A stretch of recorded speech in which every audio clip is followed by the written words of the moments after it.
செய்திகள் வாசிப்பது வாக்கா சிவகுமார். அரசு நிர்ணயித்த விலையை விட கூடுதல் விலைக்கு மதுபானங்கள் விற்பனை. சமூக வலைதளங்களில் வீடியோ வைரல்.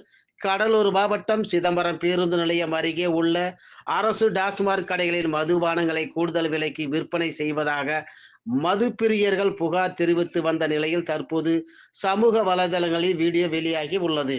அதில் சில நேரங்களில் ரூபாய் 20 முதல் ரூபாய் 40 வரை கூடுதல் விலை வசூலிப்பதாக ஊழியர்கள் கூடுதல் விலை கூறப்படுகிறது. டாஸ்மாக் வசூலிப்பதாக மது பிரியர்கள் குற்றம் சாட்டுகின்றனர்.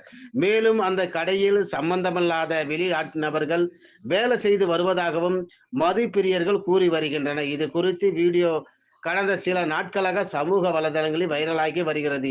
இது குறித்து மாவட்ட ஆட்சியர் உடனடியாக நடவடிக்கை எடுக்க வேண்டும் என கோரிக்கை வைத்துள்ளனர்.